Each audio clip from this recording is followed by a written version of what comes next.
Ever get curious about all those small businesses that seem to just like disappear after a couple years? Yeah, it's kind of a head scratcher, right? Totally. And today we are going deep on that very topic, figuring out just why so many small businesses end up failing, and even more importantly, what we can learn from the ones that actually make it. Right on. Our roadmap for this deep dive is The E-Myth Revisited, which is a classic by Michael E. Gerber. Love that book. Plus, we've got a podcast episode that digs into all the big ideas in it. Right? This should be a good time. Definitely. So that podcast we were just talking about actually threw out a pretty wild stat Oh, yeah. saying that a massive number of small businesses end up closing down in just the first 5 years. Yeah. What do you think about that? Like, why do you think that is? Well, Gerber actually goes right at that in his book with this idea of the E-myth.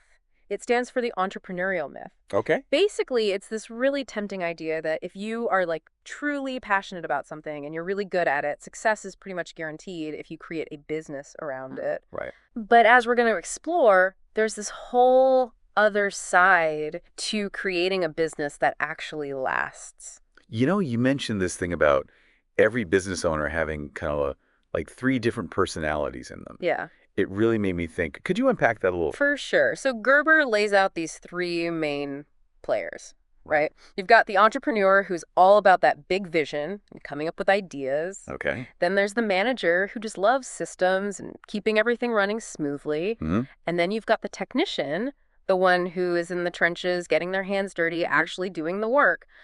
The tricky part is that so many entrepreneurs are so driven by their passion that they get stuck in that technician role. So they're working in their business instead of on it. Exactly. It's almost like they've created a job for themselves instead of an actual separate business. You got it. And that's what leads us to that McDonald's example that was in the podcast. Okay. It might seem a little out there to compare to a burger joint, but think about it. Yeah. McDonald's, they're not exactly known for having some fancy gourmet burgers. Right.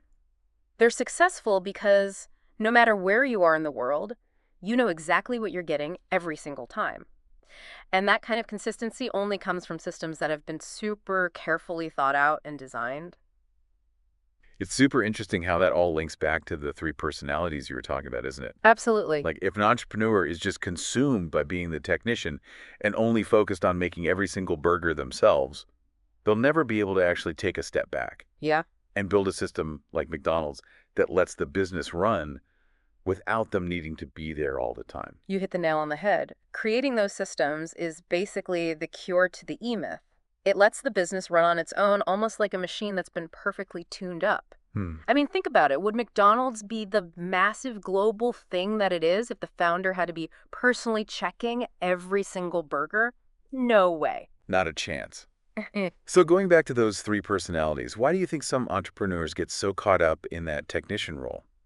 Well, there's a whole bunch of reasons, Yeah. actually. Like, Yeah. some are afraid if they start handing off tasks, they'll lose control.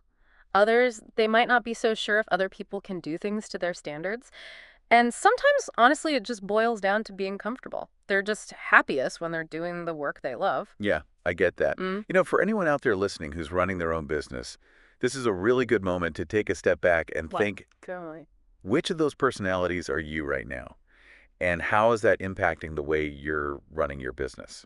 That's a great question. It's like step one in building a business that works for you instead of you just working for it. It all comes back to that E-myth idea, doesn't it? The big takeaway is that a successful business needs to be more than just the owner's passion and skills. Right. It needs systems, it needs structure, and it has to be able to function even if the owner isn't around. I like that. Here's something to chew on as you keep going on your entrepreneurial journey. What systems would your business need to have in place if you suddenly weren't there every day? Not just to stay afloat, but to really take off. Ooh, that's a good one. That might be the secret to unlocking some serious success. For